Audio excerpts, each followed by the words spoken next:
Hello, everyone. Hope everyone's had a good day. Tonight I will be covering what I was going to cover last night on Empaths. Still plan on running with the same plan.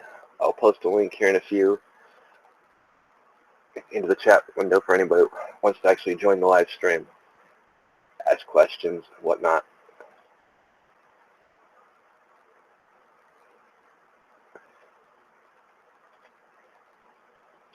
Just give me a few. I share this link in a couple spots, and we'll get on with tonight's discussion.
I know, I think it was earlier this week or late last week, somebody had posted in one of the groups on Facebook talking about empaths. It's been a topic I've been wanting to cover for a very long time, just because there's not much out there on it. And most people that are empaths, they don't really seeking information about it. They get lost. And there's a lot of people out there who are actual empaths and don't realize that's actually what they are. I know for the longest, I didn't know there was a technical term for it either.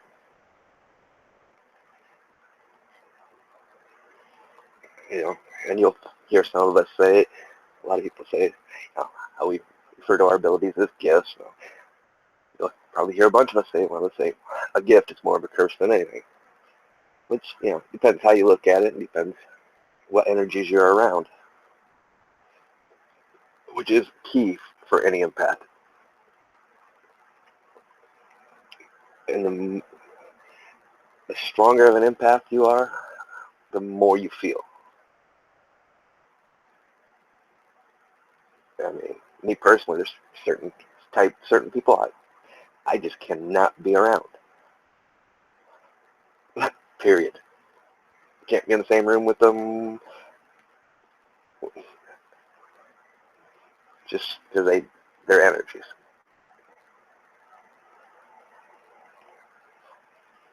There's, like I said, the empath, there's a lot of different areas. I'm going to touch on a few of them.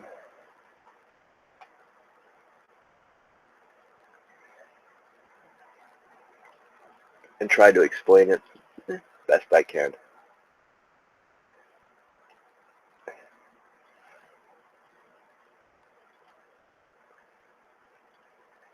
I am going to leave the Hangouts link in the YouTube chat window for those that would like to join. Don't mind me. I don't pay much attention to the chat window because, well, the computer just don't like having too many windows open when I'm running any type of live stream.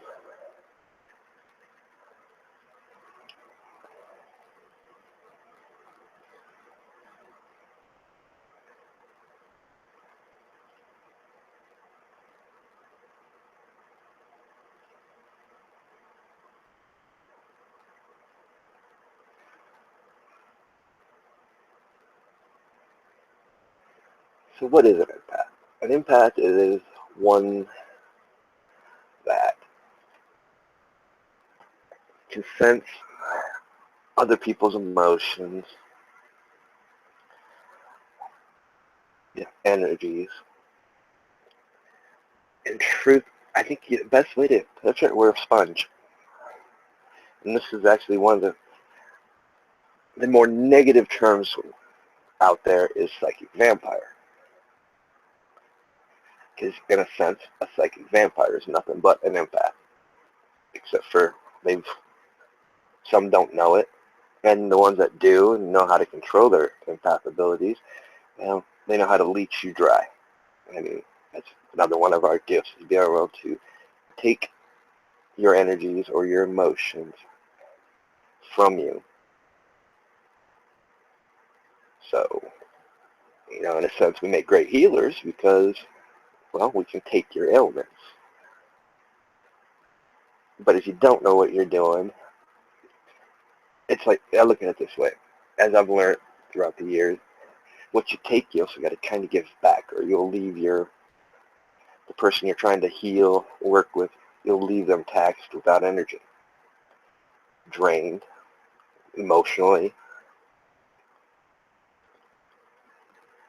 A lot of empaths will tell you, well, they don't like being in crowded areas because the more people you get around, you start feeling all that. Me personally, I love to go on to concerts. Why? The energy.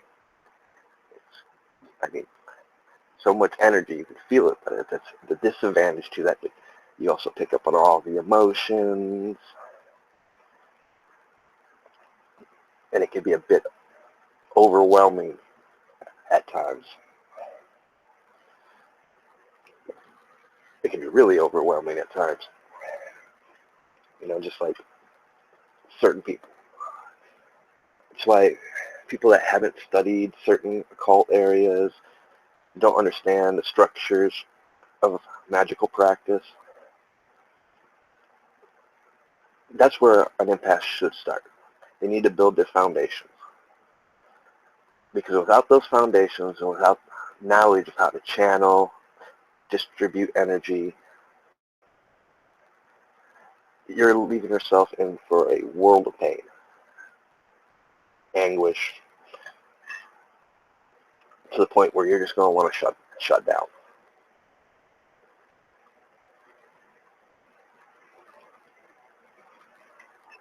Especially in, like people's emotions can get, especially like, we can use this year for an example. How this election year's played out, all the division, we pick that up. As empaths, like people are around, we pick up their energy, their emotional state. We know when,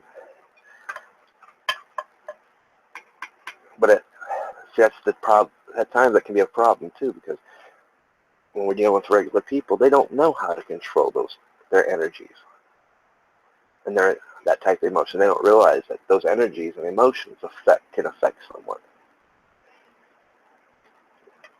Those that practice magic, practice rituals and stuff, they understand that. They understand how it affects things and how it can be used. Most empaths, they just feel all this as an overwhelming sensation, not knowing why they're feeling sad when they're just a few minutes ago they were happy, but all of a sudden they feel sad. They didn't realize maybe somebody walked into the room that's just radiating those emotions and those energies.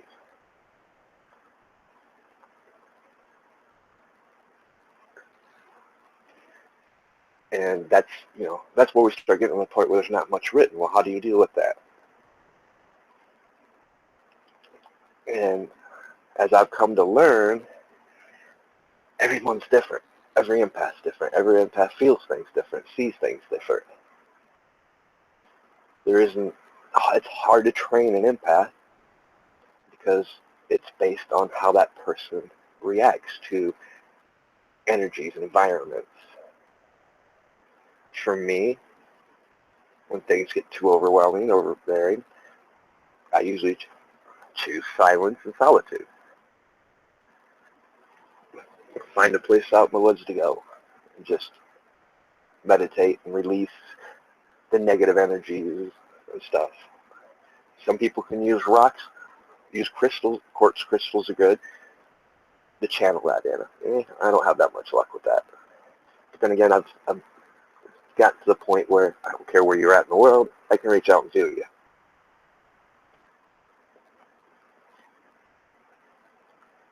But I've also been told a few things, and I've been able to take the studies that I've studied in the occult and apply it to this. So I'm not causing chaos, as so to speak, because as empaths, we also give back. And a young empath that doesn't know what they are, they can affect their environment in such a way that you actually are causing more harm than good. When you get around people you don't understand why you're feeling such a way, you start radiating that energy. Well, you don't know how to control it. So now it builds up so much, you end up basically bursting it out. You're channeling it out, so it's now affecting others. This is where you start getting into the psychic vampirism of it.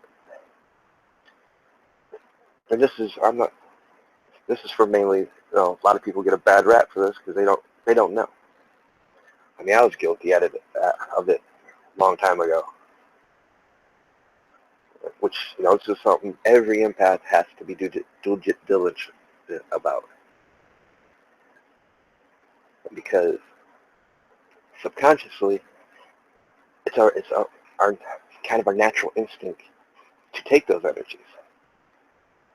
So on a subconscious level, if we're not being conscious about what we're doing, we're constantly drawing in things, feeding, so to speak. Not feeding is a bad term, actually, but we're taking in energies, whether we realize it or not. And that can cause people to be drained, people to get sick.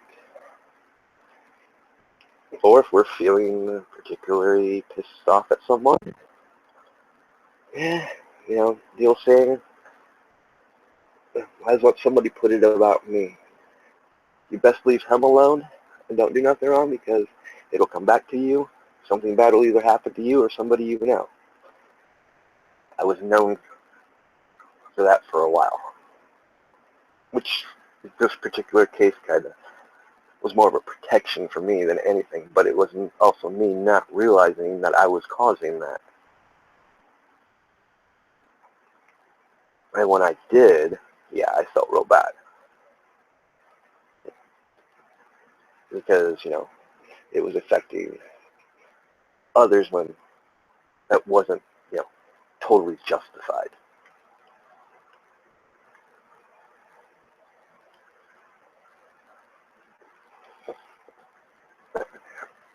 For the ones that don't know any better, like I said, a foundation is key in the early stages. Because as long as you realize that you are an empath, you can start learning the fundamentals of magic, the fundamentals of ritual work, the channeling, to be able to control your abilities so that you're not draining a bunch of people, so that what you're giving, radiating out, is what is positive, needed for other people. And for spiritual warfare, when it is needed, you can now channel those emotions that you take from others, like their anger. Instead of it building up in you, you can then use it as a weapon. But only if you're being attacked or you're seeking justice. And I'm not going to go any farther into that because that's not going to be on my hands. As much chaos that can cause. And that's the other thing. Chaos. Me, I'm naturally chaotic. I like chaos. I can't work in my computer desk is cluttered, but I know where everything's at. There's an organization into my chaos. But before I understood what an empath was and what I was, my chaos would radiate onto others.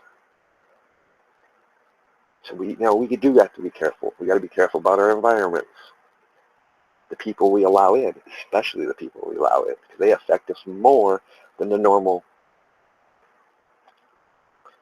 occultist. So when we're trying to do magical work,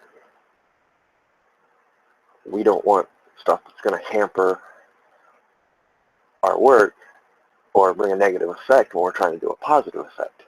So we have to be very careful who we let in, who we have contact with when we're doing our ritual works.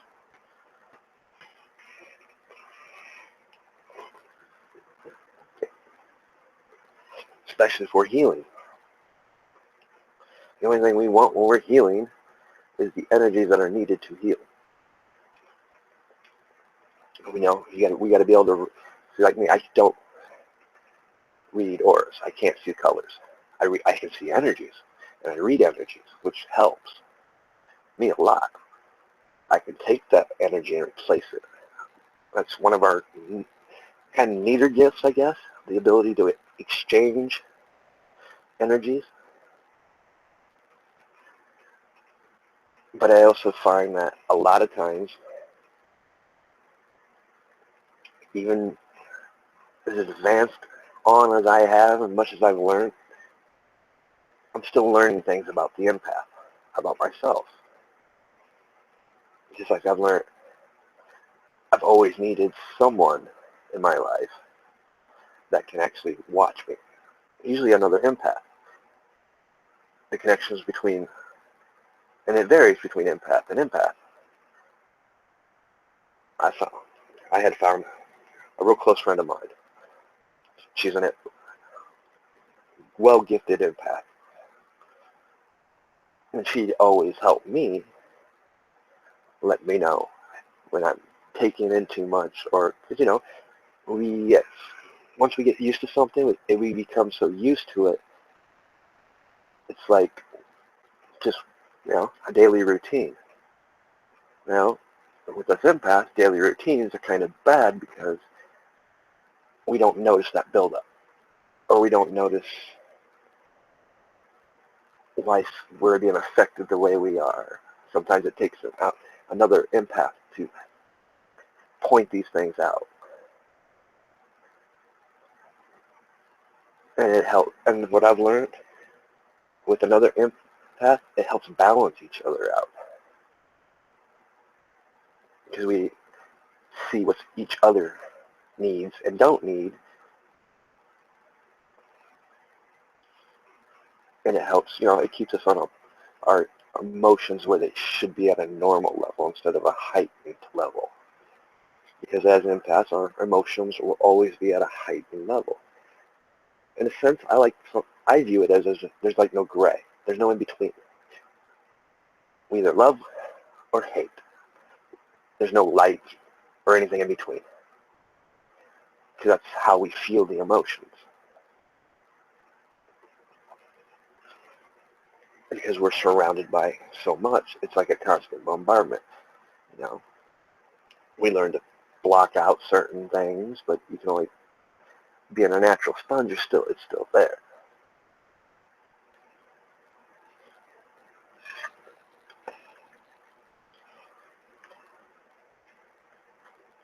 And that's the other thing people don't realize.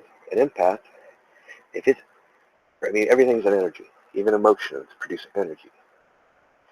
So we're connected in a way to everything. Everything affects us. Normal, it affects everyone, but it affects us more because we're so sensitive to it. Where others, it just don't really mess with them.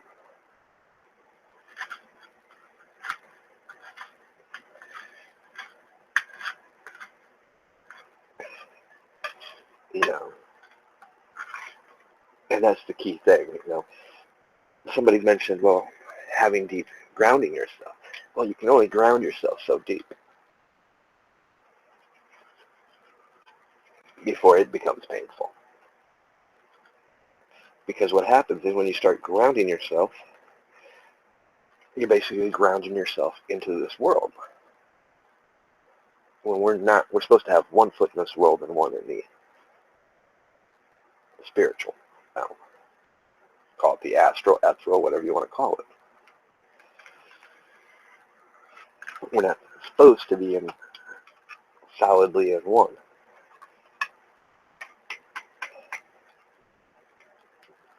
And the farther you set your ground,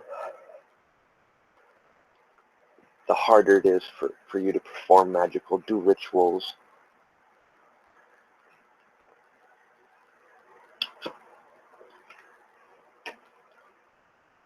Then, as you're doing that, the deeper you get, you're also kind of closing off your third eye. So now all the stuff you're normally bombarded with, you're still being bombarded with it, but you're becoming numb to it. By which you are now not realizing what is affecting you or how you are affecting others around you.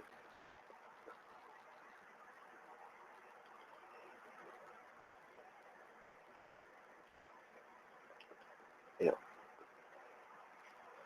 it's at times, like I said, we deal with a lot of being overwhelmed. And when we get overwhelmed, we want to basically dig in and shut down blocks. And what eventually happens is it starts building up, and you get overwhelmed, and you start not being able to release because you've got so much built up, and you're to a numbing point that you can't feel what you're releasing. I mean, I've had incidents where I've walked through doors, and metal doors, and you could hear the electricity spark and the door frames pop. And I know I have all that energy, but I couldn't release it.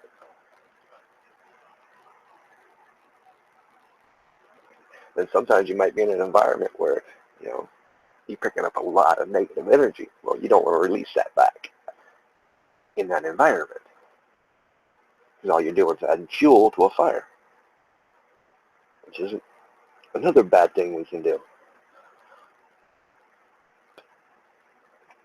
So no, we don't make good protesters.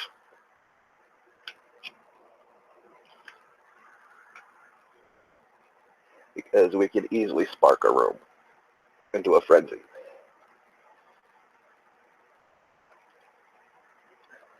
Which, you know,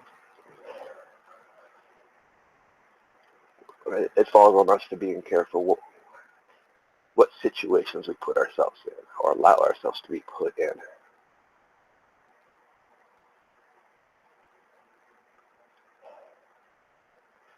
And yeah, I guess I'm hitting on a lot of the negative points because there's a lot more negative points when you're first into it, even as you're learning and growing in it. And even now, I find it a lot of negative points. But yet, I finally see positive points. How I can help others. How I can inspire. We're great for inspiring people too. But we also have, people are also drawn to us. Not consciously, but so they're drawn to us because it's like we're all constantly pulling. And it's also like relationships are hard because at times they can get consumed with us because of our energies and stuff. Because like I said, when we love, we love. When we hate, we hate. There's no in between. So we have to be in control of how much of that energy we allow out, how much of that emotion we allow out.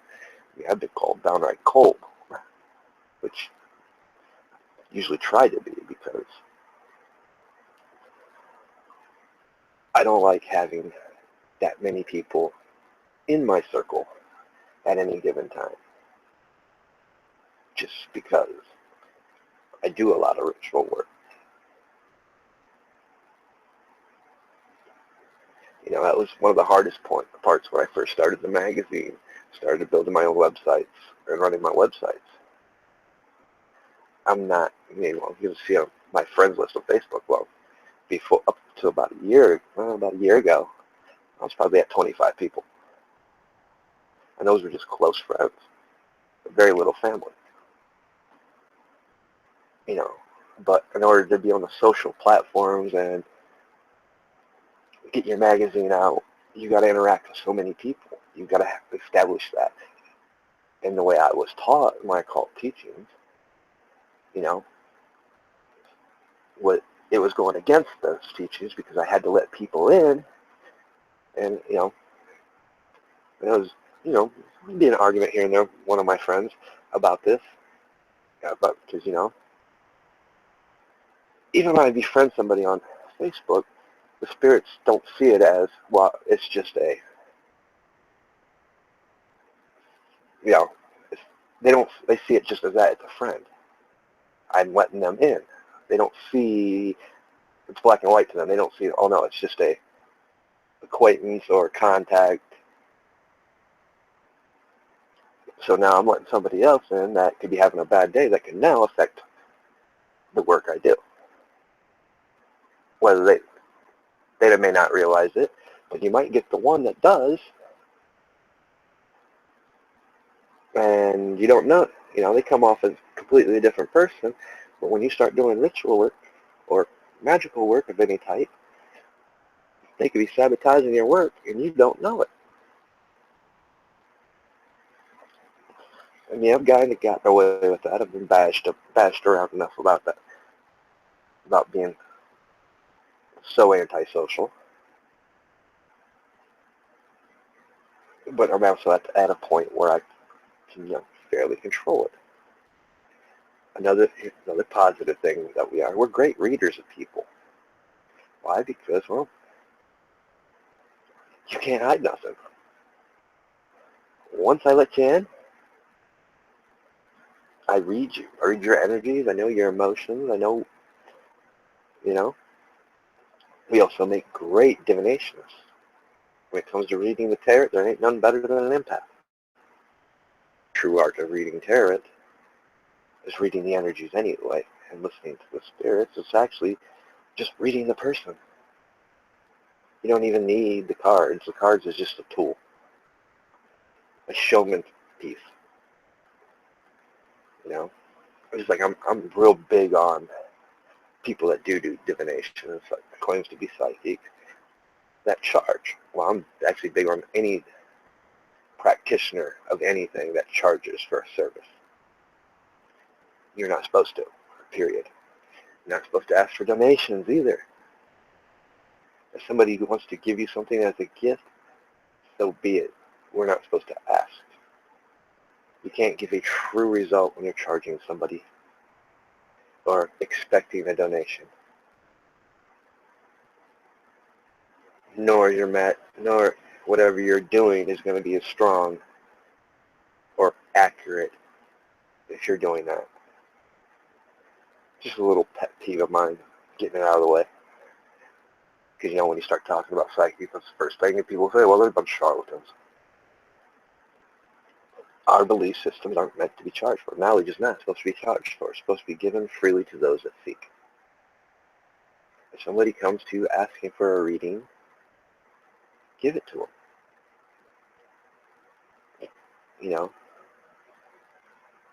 Because in a principle, if you're getting paid to do something, you're more inclined to tell them what they want to hear instead of the truth. And as empaths, that goes against our nature anyway, because we want to fix. We want to take what's bothering them.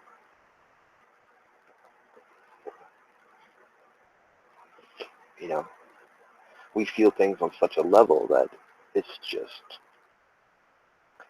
it's like, it's a magnitude of things, which makes us really susceptible to being bombarded by things. And there's another thing I need to cover. It just kind of came to my mind, which also makes us very acceptable to possession. So empaths should not be going playing around in the paranormal realm until you're well guarded and know how to deal with such things. Because it's so easy for them to latch on, attach, bombard us with energy, make us feel weak, sick, to where we're vulnerable enough that we become easy prey for possession. You know, so you need to know how to protect yourself. Cleansings are important. You kind of, whatever idea, whether it's just, once a week, once a month, doing your house rooms with sage, or the more rituals practitioner, LBR, Kabbalistic cross, perfect things to cleanse yourself, keep yourself cleansed and protected. I'm not big on pens and stuff for protection or stuff, just because they're tools. They're tools for the novice, the beginner. And they may serve a purpose and a point, but after you understand it and understand the structure of things, you realize that it's just a tool to train with. You should be walking around in your own circle from the time you get up to the time you go to bed, even while you're dreaming.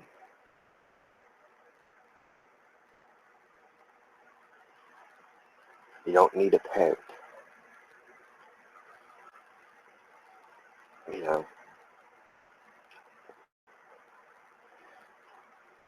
Our greatest gifts can be our greatest weaknesses, especially with empaths. It's like people say, well, if you don't want to know the answer, don't ask. Really don't want to know, don't ask. Well, we don't get that choice.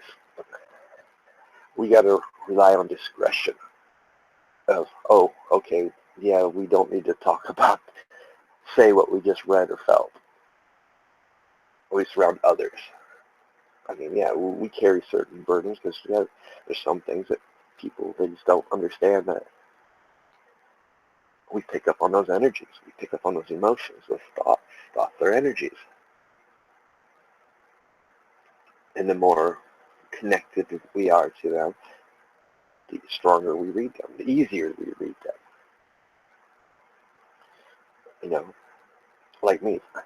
To this day, I still can't go to D.C. and walk through Chinatown. I will avoid Chinatown just because it sends not needles, daggers up and down my spine until I literally step out of Chinatown. I don't know why. I've never really sensed any bad energies. It's just like an instant bombardment of, ooh, I don't want to be here. They need to be here, shouldn't be here. I don't know why. But to this day, I still can't walk through Chinatown.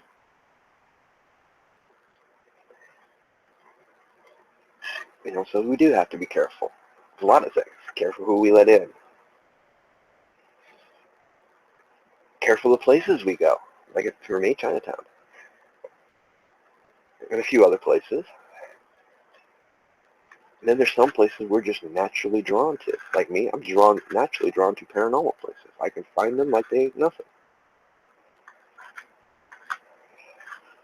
Which, in beginning of my little journey, many, many years ago, that was almost became my downfall.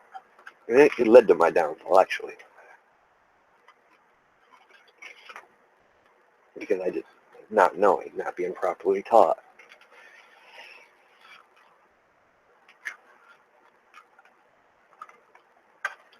You know, the bottom line, when it comes to being an empath, it's about choices of people we let into our lives, who we're around.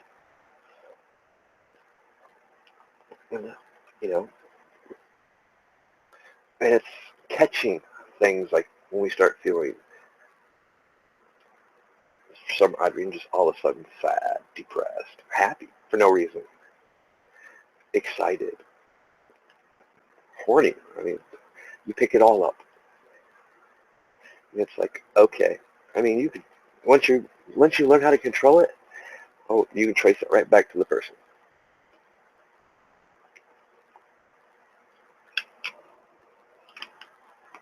No matter where they're at in the world. I mean, for me, all I got to do is talk to you once, and it can be behind my computer screen. Once I talk to you, I got your energy. I don't need your picture. I don't need to see your face. But then again, if somebody hands me a picture, once I see your face, now you're going to start learning where some of our really cool abilities can come into play. Objects, like me. I've got two objects. One, I do not possess anymore because I gave it to someone. My quartz necklace. Because I really didn't have a use for it. Besides a few things, which I charged into it. And I gave it to somebody that did. But now that I also have that, they have that, I have a link to them, to that quartz crystal. A stronger link than I had before. The other thing is my ring. It's 3 set diamonds. I mean, it's fully it's charged because I wear it for ritual works and everything. But I wear it every day. So something that a person has touched, they transfer their energy to it. Whether they don't realize it, but now you touch an object, you can actually read the energies of the object. Well, now you've got that person's energies. So everybody's energies is unique. It is the one thing that cannot manipulate and change.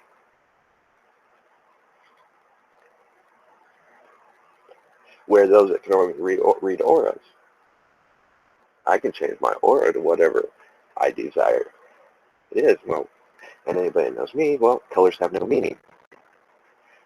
It's the energies that I put on it. I subscribe to it. Whatever purpose I have necessary at the time. So if you're reading red in my aura, well, I'm probably not mad. Definitely not in love. I could be sad, but maybe that's what I want you to see. Yes, we can manipulate our auras. So those that claim they can read auras, I find it pointless because most people in the show you what you want to see. It's a lot harder to change your energies, though. And like I said, everyone has a specific energy sequence. For anybody that's listened to any of my talks, when I speak of words, vibrations, individual has their own vibration that is unique to them. That unique vibration cannot be changed. You can manipulate the energies outside of it, but not the main. And an empath, once they realize and start understanding what they can do, can focus in on that from an object that you touched and find you no matter where you're at.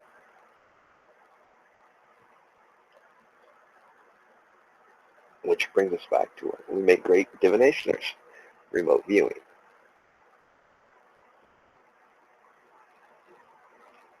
You know, but that's also taxing and draining on a person.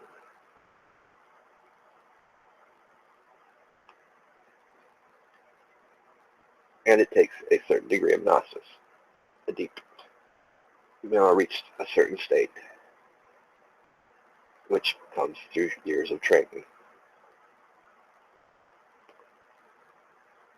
Except for you're one of those gifted ones that it's one of your natural gifts, and well, might not take years of training. And that's the other thing. I can remember some of the stuff I used to be able to do, but never understood why. And you eventually get to a point where it's like, it can be after being overwhelmed so many times, or you see something you don't want to see, you begin to build a mental block that blocks you from accessing that degree of gnosis again. It becomes so you want to be careful not to do that, because it's really hard to undo.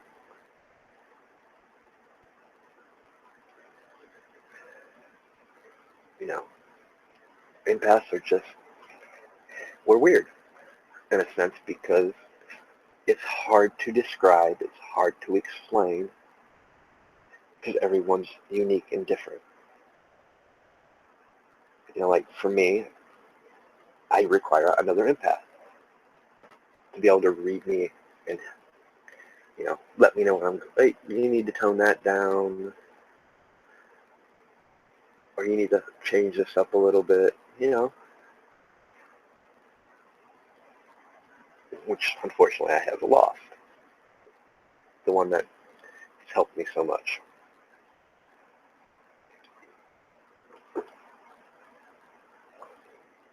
But she helped me up to the point where now I understand it. Now I'm more focused on those abilities, to where, hey, I'm more aware now than I've ever been.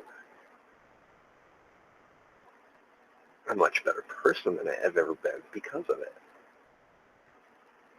I don't have to rely on somebody, every time I start feeling out of balance, out of whack, having to go to someone. Now I know how to deal with it a little bit better.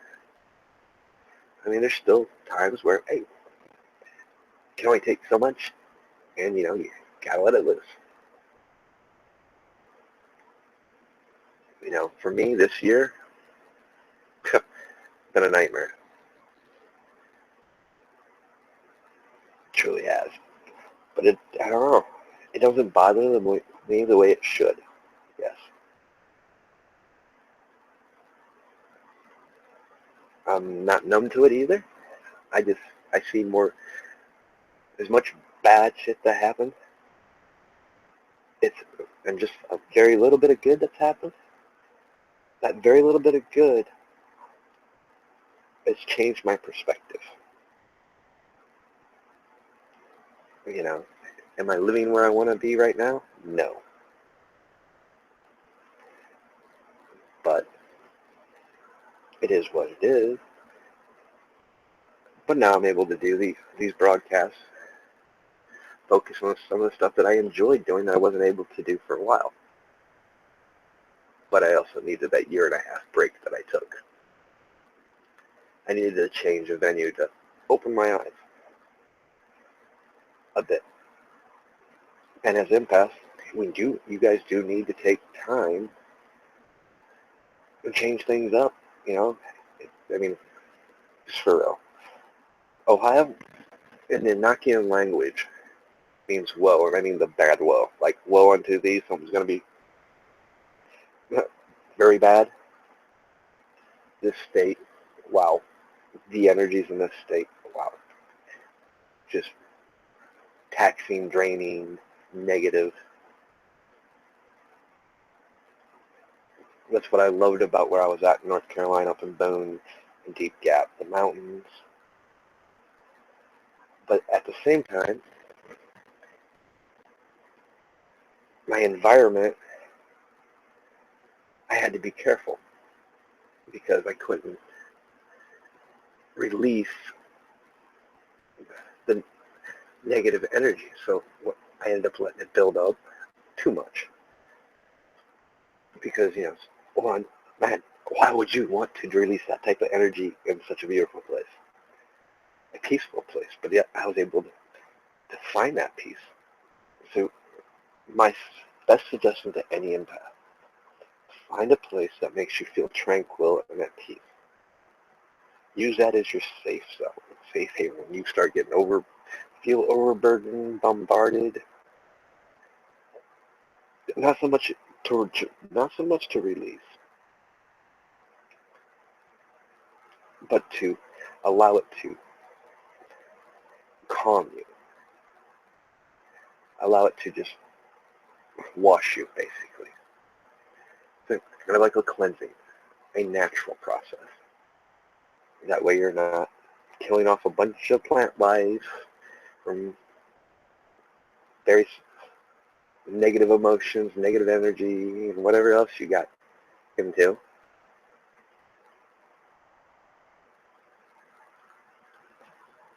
So, we can be our own worst enemy a lot of times. It's also something that's kind of opened my eyes to things. Like I said, past year and a half, it was a eye turner. Be able to see different things from different perspectives. Not having watching TV, and it allowed me to really focus in on my empathic abilities. Reading people, just seeing, I was like, whoa, this is missing out a bit. So, like I said, it might have been a bad year, but I think I found a lot of good that came from it.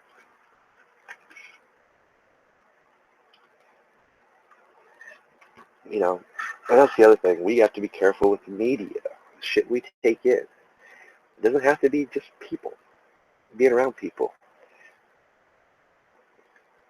Because, hey, as empaths, we start seeing a bunch of crappy shit on TV affecting us. We're going to start picking up those energies. And what happens? Because we don't realize it, we would attribute TV being able to do that because, it's TV. But yet there's emotions. Words have power. Remember that. They have vibrations. So words are energy.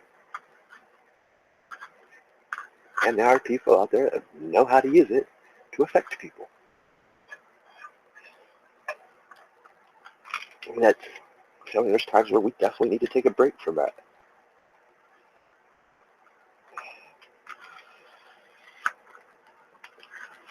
Especially the way this election year went, I felt sorry for any empath.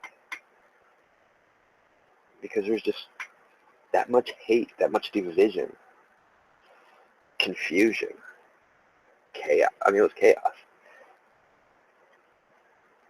For me, chaos is kind of good. But for most people, chaos is bad.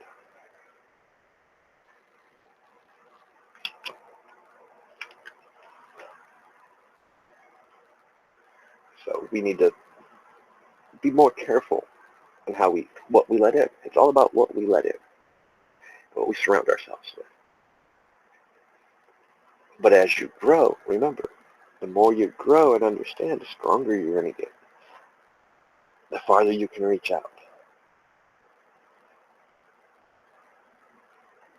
And truthfully, you've been doing that the whole time. You just didn't realize it. And yes, we have a lot of empaths I know choose a very secluded life. Me, not so. I did, but not so much anymore. Now I want to be out and about. I kind of start feeling like my old self. But my old self would also jump from circle to circle. Now I never understood why. Now I do. I was changing my environment. Okay, forget about these people for a while. Go over here. My other group of friends. Then over here. And then eventually back around the circle came. So the first group, oh, where'd you been? Just taking a break. I did that until now. I was changing my environment. So it's like, and I didn't realize it. These things. I don't have to change environments as much. I don't have to jump from one group to the next. Another beautiful thing about being an empath, we can fit in any group. But, any occultist can, that's worth their weight. Any practitioner that's worth their weight can fit into any group, any environment, and be looked as an equal when, truthfully, you're probably out of place and don't belong.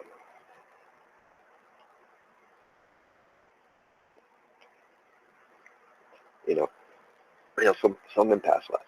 Well, I know there's a few out there. You get snappy, quick to act or speak,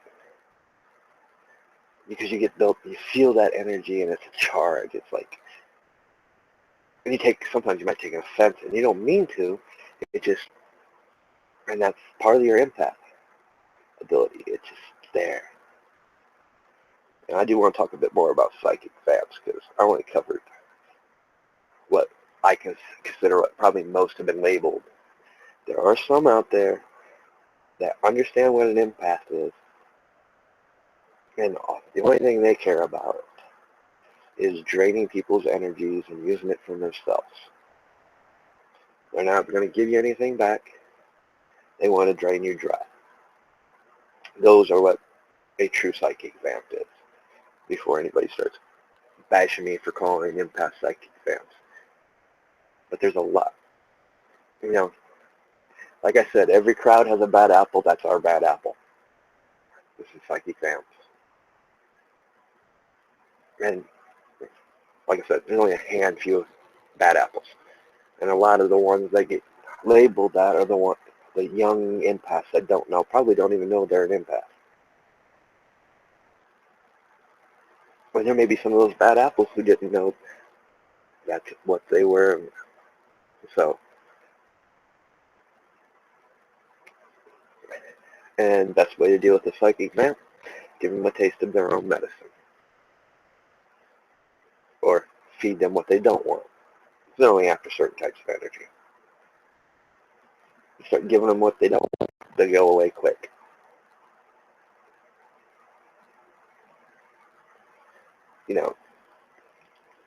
How dangerous is our abilities? Well, as much energy we can take in. I have never, to this day, I haven't found my cap. I know I've taken a lot of it. I've not found that plateau cap.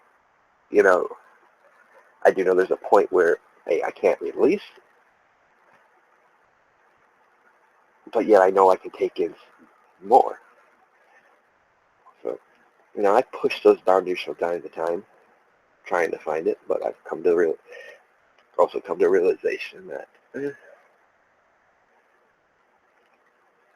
it's probably not a good thing.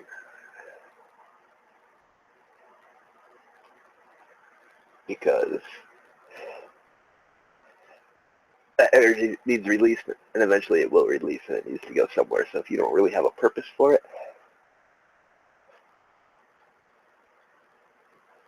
just realize you're going to be affecting others around you.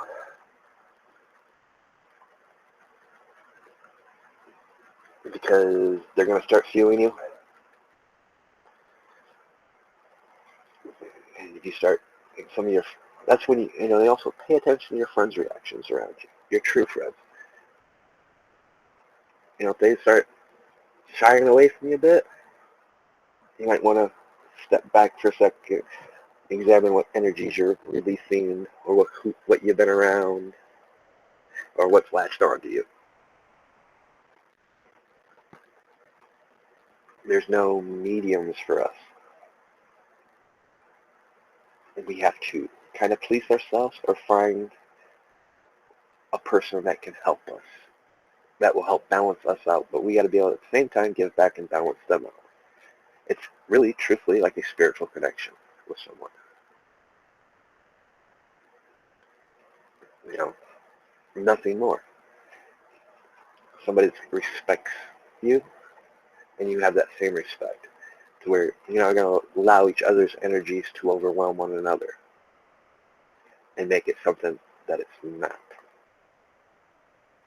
Meaning, it's a friendship, it's a partnership, nothing more.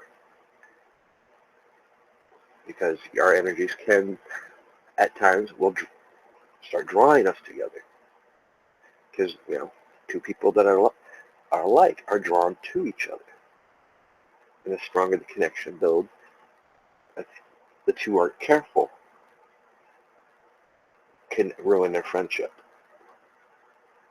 Because it becomes one person starts becoming overwhelmed with feelings that aren't really there. And that's something we do have to be careful with. We can implant and not even know it, feelings, because we might be picking up feelings from some of our friends that are together or getting married or in love. We've been around them, those energies are with us. And we can accidentally transfer that over to somebody else. And so, we got to police ourselves.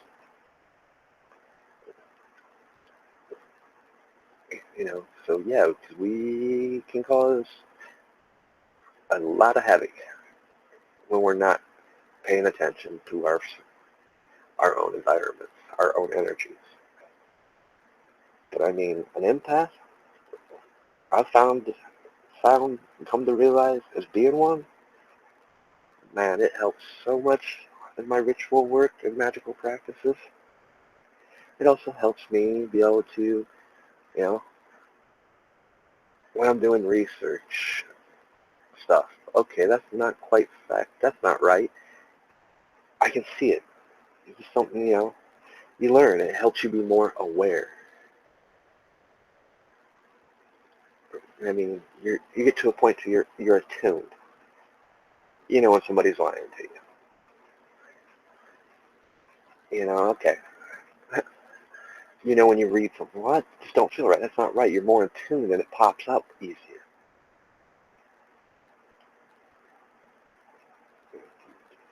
But at the same point, if you're not paying attention to yourselves, you can misread it and get the completely opposite effect and fall into a trap, believing something that's not true. That goes back to what you let in. So you're constantly having to, as I put it, you're constantly having to process your temple, constantly having to clean house, making sure your foundations are strong, making sure you're not letting in things that aren't supposed to be, any false ideas, because it has a form of energy in itself. Like I said, words have power. They have energy. Even written words. This is why they always said the pen is mightier than the sword. Me as a writer can charge my right as I'm writing, charge it like I was charging a seagull or charging a talisman. Charge my words to where when it's read, my energies are coming forth from those words, those written words. Hence why silence is better than spoken, which is the true meaning of silence for those that don't know. For those that, we hold our vows of silence, doesn't mean hiding behind your oaths and hiding behind your secrets. It means the ability to make manifest the unspoken. which is true and powerful magic, the truest and purest form. And us empaths can feel those vibrations. We can feel when people are doing rituals, or as certain Kabbalists will say, when they're jumping into their chair or throne. We can feel them as they're moving through the tree. No matter where they're at, we're attuned to the vibrations, to the energies. It's a beautiful gift, you know. And at the same time, it can be a curse because it can be overwhelming, overbearing. I mean, you got to be aware. You got to be on top of things, you know. And I don't mean to sound like a dick, but you got to be careful who you let in. So you just can't let any Joe Smo into your life. I mean, if a person's doing bad, beating his girl, beating his wife, whatever, we're out there constantly drinking, doing drugs, and they're part of you, you're picking up those energies. They're there. And your natural instinct is to try to take those away from them so they don't feel that way. But in turn, that's the drawback to those of us empaths that do heal. When we're healing and we're using our empathic ability to do it, when we take that upon ourselves, which means we're making ourselves sick and vulnerable until we release that. Remember that. With me, can't stand being in hospitals near them, don't want to be in them. Just because it's a sickness. The people in there are sick. All that energy becomes bombarding. You feel it.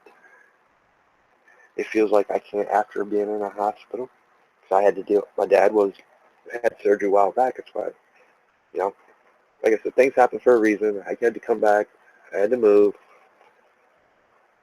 and it just so happened he had to have surgery, so I was able to be there and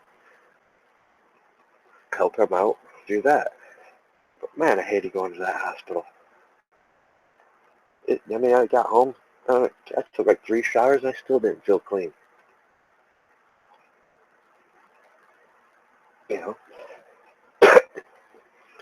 So yes, for young empaths that don't really know, it gets better as you learn. The more you understand, when you can find like people to share and talk. Like I said, everyone's different. What works for me is not going to work for you, but that's true in any magical practice. Anything in the occult. We have to learn how to make it our own.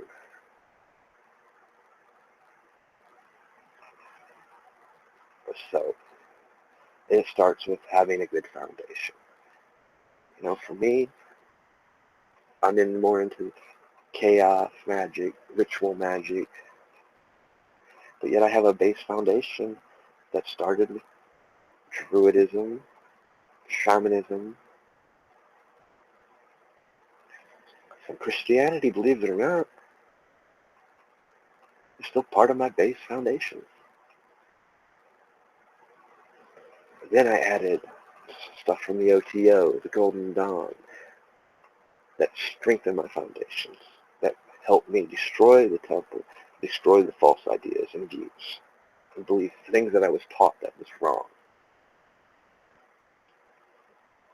Every day until we die is going to be a learning experience. It's our natures to want to learn. That's why I've been wanting to do this video on empaths, because there's not much out there.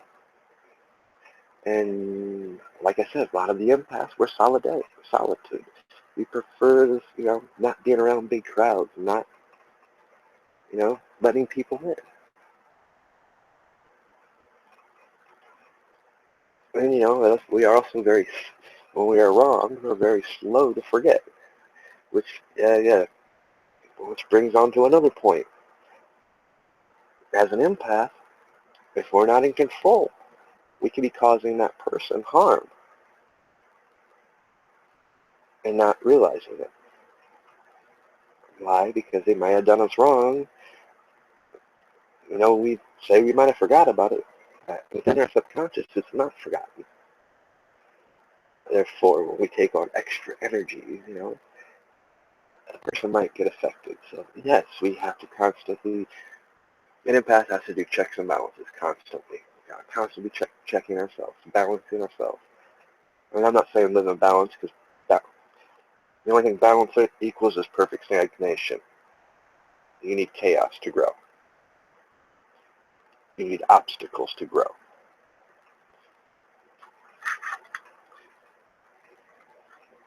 There is no such thing as balance, guys. And that might offend a few particular groups, but that's just the simple truth. The world was chaos. Everything was created through chaos. Chaos exists.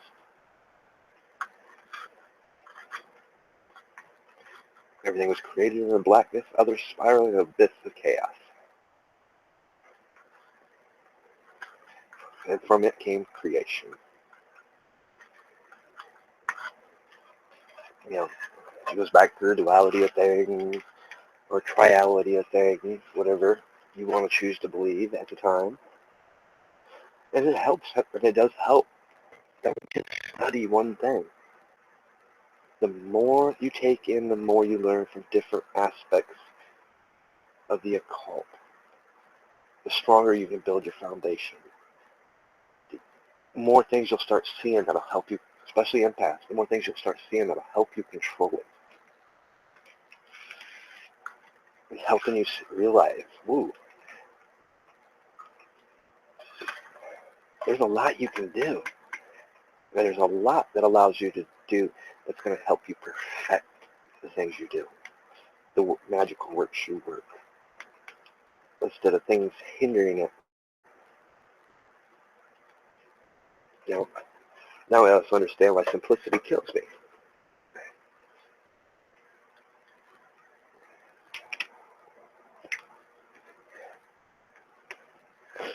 As it would.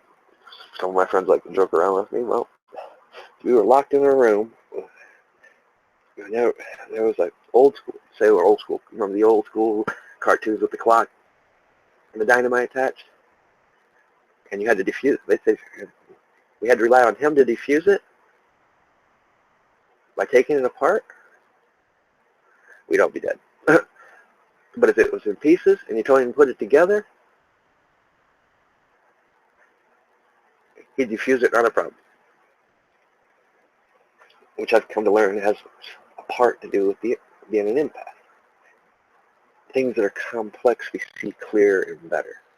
Or something so simple we overlook. But why? Once again, I go back to what I said. We either love or hate. There's no in between. Everything's gray to us, basically. It's one or the other. Even with emotions.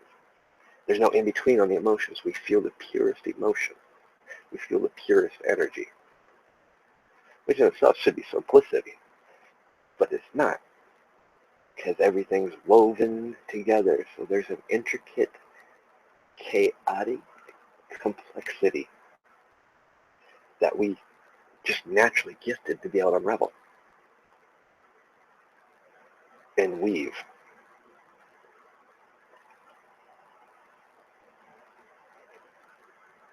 So what is an empath? Well, you'd asked me about probably 2 years ago. I'd probably still stick to my guns and say, who cares? Yeah, I follow more lines. Yes, it has some bad things, but as you learn and grow, start meeting other empaths and learning from them, taking what they tell you and trying it, see if it works for you. I mean, all occultism is experimentation. We're always experimenting, trying to perfect. There's no such thing as the perfectly written ritual, because somebody else wrote it, or it's probably not going to have the same effect for you because it has to be your own. Empaths, you have to find your own way. But it doesn't mean you have to be alone, doesn't mean you have to not have, there's knowledge there. There's other people that can give you knowledge, show you, whether it's by, okay, you're doing too much, I'll just sit here and write you as a lesson. This is what you're doing to me. How's it feel? No, I don't feel too good. Right, so stop it. I had a very hard teacher. Loved him to death. He's a brother, family, friend, mentor, but he didn't mince words. He's like, basically, here, envision this. You're standing on a ledge. I'm going to kick you off. Swim, fishy. Shore's that way. And every little mistake, I'm going to let you know it. Or if you're being a little vamp, I'm going to let you know it. Yeah, how'd that feel? Oh, yeah. Get the point? Yeah, got the point. Sometimes tough love is good love, especially for empaths, because sometimes they need to feel it to understand it. Not all. Probably just a select few. Those of us are just naturally born stupid, stubborn like I am.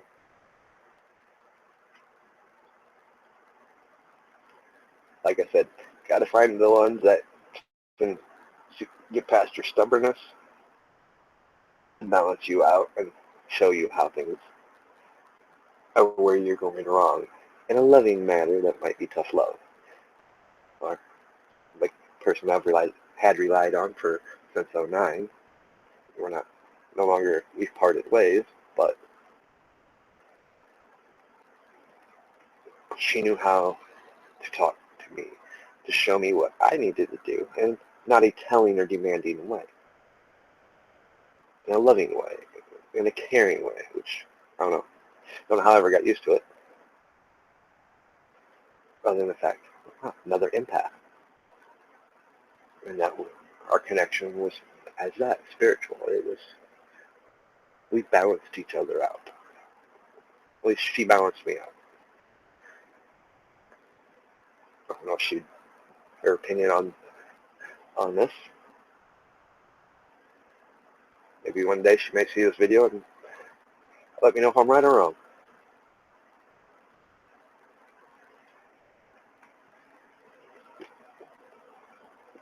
But, it doesn't help when, I guess it's topics like the empaths and other topics that we do need to discuss. Because like I know in previous videos, we are our worst enemies. We're there's so much division amongst our pagan community. We're always arguing about who's right or wrong. We're just not out there talking about it, sharing about it, because, a lot of people are misled. They're told, well, silence means you don't share our secrets. Share what happens in the ritual circle, during a ritual. Anything outside that circle can be shared. Why? Because you don't want what happens in that circle, you don't want outside influence interfering with the work you're doing. It's a spiritual and private matter when you're inside the circle. And anything that happens inside that circle stays inside that circle. It does not mean everything else is a secret. It's meant to be in silence. No, silence, its true meaning and true purpose is to be able to manifest without spoken word, without having to think about it, an instant reaction. As empaths, if we get in a room, it's an instant action that we're taking in energy. We're feeling everybody around us. We are aware, our senses are popping open. And as an empath, we also have to know that we have to be able to stop, push back a little bit, not take in, not draw, we have to be able to become conscious of what's going on. And basically take a break for a second, set a boundary. Okay, cool. That way, you're not getting bombarded by everyone. Sometimes it helps finding something to focus on. For me, it doesn't really help, but for some it might. I can only give you ideas of things that I know other empaths have said over. For me, it's just best to push my energies out and create a little bubble around me,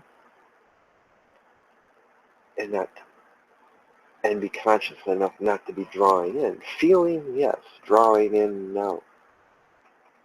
Feeling and drawing are two different things. I can feel it, but it's not going to affect me. Why? Because I'm not going to allow it to. Everything, we give things power. Just like we have dominion over everything. We have to remember these things. These are important learning tools. It's just like, I don't know, I mean, a ritual starts going a little bad, or hey, why you can cancel a ritual. In fact, most people, that before they enter, they've already got something prepared, whether it's slinging a hand down on something, or uttering a word that makes it null and void, like the ritual never happened. It's an instant it vanished. We have to do the same thing. We have to find triggers, items, or words, or being able to focus our own energies, or the energies that come in to create a bubble around us, to where we just can feel it, to where it's not coming through and affecting us.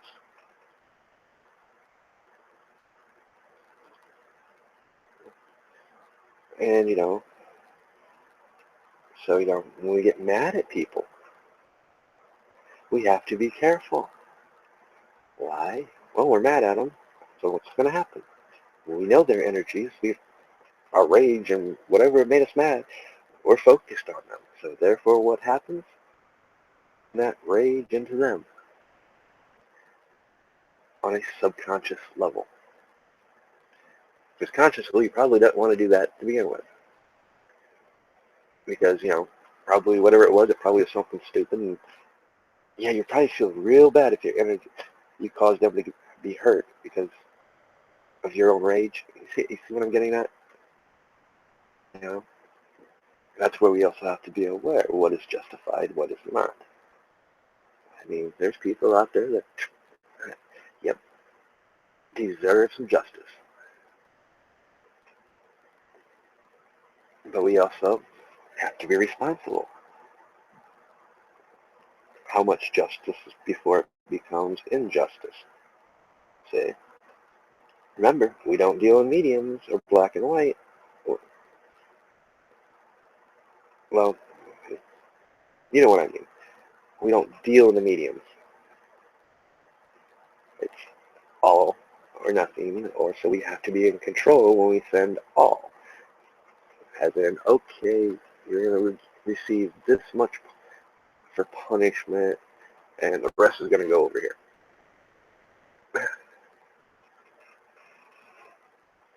It's just like, same way with healing. What you take, you got to give back. So if we're trying to heal, we have to have access to positive things, positive emotions, because that's the stuff we're going to give back. The emotions. Oh, we got to put it back, put something back. So we want to put a loving emotion back. If they're feeling depressed, we give them happy emotions. So, like I said, emotions are very important in the occult community. Emotions are energy. They're a very important tool. Empaths are natural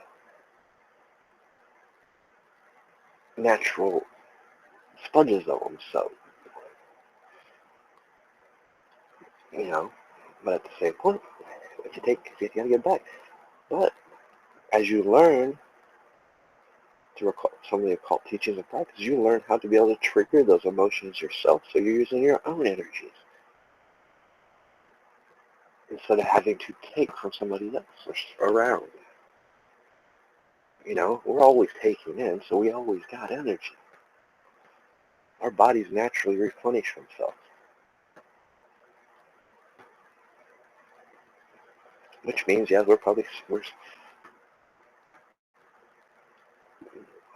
living inside a natural process and outside of a natural process. We don't tend to the natural process and pay attention to it. We step outside of it. Then we're starting to draw off anything around us, which can be bad. Because you just can't have a group of happy, sad, in the same room. The likelihood of that happening is slim to none. So you also got to be able to reach out farther, which takes energy to do. So you kind of need to allow a natural process, which you're going to do ahead of time. Or, if some people can do, they can use crystals and stuff and store the energy for later work, later use. My thing with, here's a warning to empaths. Quartz crystals can be dangerous to us. Remember when I was talking about how an object possesses energy? Here's the thing. Whoever spread this vicious lie that quartz crystals can be used for cleansing and negating, yes, they can. But there's a problem with that. You can't cleanse a quartz crystal. Once it's in there for life. For that crystal's entire life. That imprint of energy will always be imprinted on that crystal. It cannot be removed, vanished off. No, I mean, some of you that may be in the paranormal community have probably heard of hauntings that were because of being on a site that's full of quartz crystals. They were residual effects from the quartz crystals, from the energy they pick up. They're down there, they never can be taken away.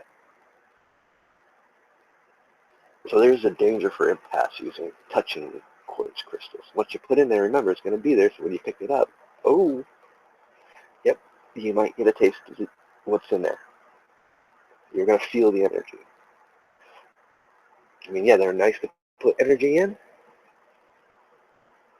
So if you use them, make sure you have a system of what they are, and just don't go grab anybody else's, because they could overwhelm you with energies you don't want.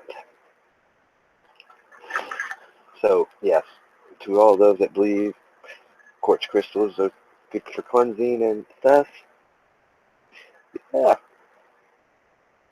except for you can't cleanse a quartz crystal. A quartz crystal is like a memory stone, or let's get more technical. It is like a portable hard drive or a SIM card, except it can't be erased.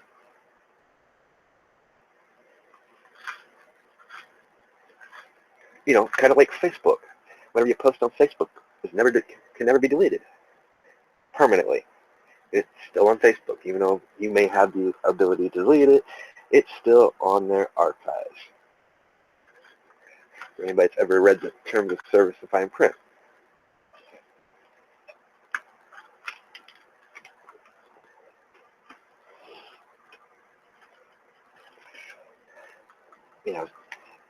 So like I said, I mean, there's so much that could be said on the empathic side. But in the end, I don't want to be rambling on all night.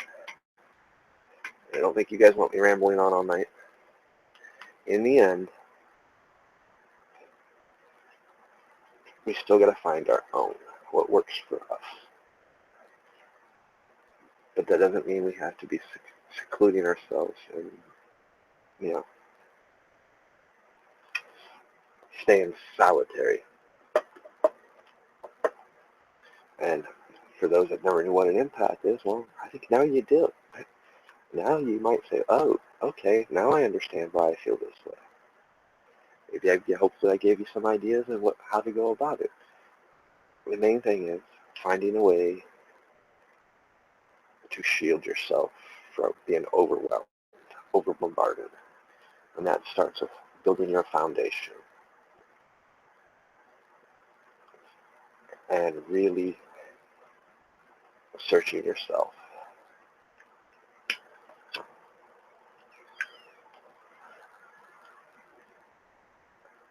Oh, I want to wish you guys all a good night and a happy, safe New Year's Eve.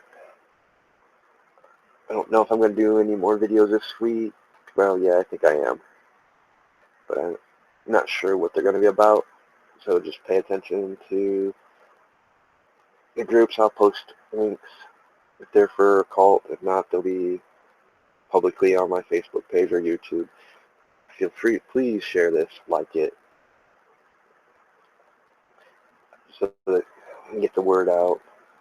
Check out my other videos on my channel. I've done a few. Like I said, I'm not really getting that much views. Check out my friends group, friends page, Mooncat Crafts on Facebook. Awesome group that makes homemade stuff, homemade crafts. They got a shop on Etsy. Like I said, Mooncat Crafts. Check them out. They're on Facebook and Etsy. Next video I do, I'll be doing more. I'll be working from XSplit with the Hangouts in XSplit, so I'll be able to actually have my links and share some of the advertisements. But other than that, good night, guys.